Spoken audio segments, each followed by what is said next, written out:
Janaki series present. बोली बोली बाबा बैजनाथ की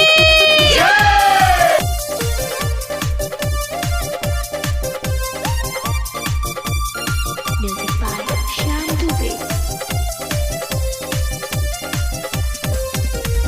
अब के सावन में खाइब न पियाज हो, सुनला न देवरू हो, बाबे हमके याद हो, बाबे हमके याद हो, बाबे हमके याद हो। अब के सावन में खाइब न पियाज हो, सुनला न देवरू हो, बाबे हमके याद हो। आके तू खा लो ना भंगिया के गोला, देखे झूमे लागी गाँव और टोला, गाँव और टोला। अति संग हमें सावन में लिहा जलधारी। अरे ए uncle, don't touch my mother. अरे हट हट हट, तोरा माई के ढारे दे। भतीजा के माई जलधारी, जलधारी हो जलधारी, भतीजा के मौसी जलधारी, जलधारी हो जलधारी, बोल बम। भतीजा तोरा माई ओ जलधारी, तोर मौसी ओ जलधारी। भतीजा तोरा माई ओ जलधारी, तोर मौसी ओ जलधारी।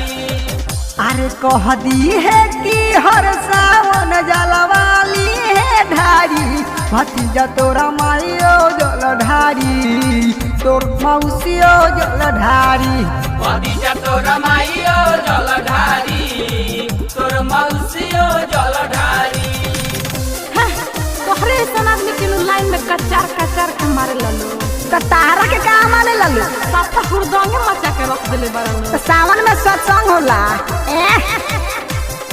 भतीजा तोरा माई ओ जलधारी, तोर मौसी ओ जलधारी। काम लेके करतानी भोला के पुकार हो, तब नहीं आवतानी भोला जी दुआर हो। ऐसे जन रूठना हो, सुना ना मोर भौजी। सुनली है भोला जी पुकार भौजी। कांवर लेके आइल बारू, देखो तो होई है भोला हमार। भगतानु आइल बादुआर भौजी।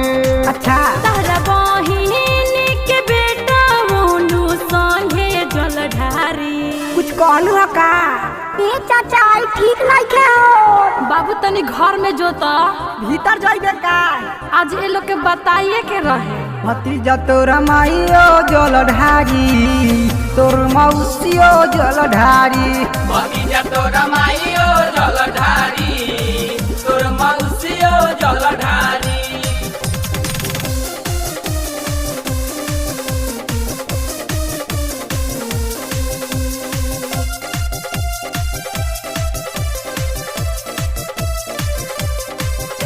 भतीजा तोरा माई ओ जलधारी, तोर मौसी ओ जलधारी। देवरो के लागत बिगड़बा तू विकास हो, आलोक शशि बन गईले तो हर खास हो। तहलो के साफा में के बुझाती बाबा धाम जातनी। जलवे नुढारो तानी नाई की करत। हम तो तुहरा से कुछ अभी बात भौजी। मौका के फायदा तू कहना से उठा लो नहीं के। हमारा ओरी से कोनो बात भौजी। अब ढारी जानी दी हो टाइम के टारी। रे भतीजावा, रे भतीजावा, भतीजा के माई जलधारी, जलधारी हो जलधारी, बोल बम। भतीजा तोरा माई ओ जलधारी, तोर मौसी ओ जलधारी। भतीजा तोरा माई ओ जलधारी, तोर मौसी ओ जलधारी। अरे भागलो ना तो हमार मर्द खिसिया जाई। सजनावा से ना खिसियाई, देव घर नु आइल बारू।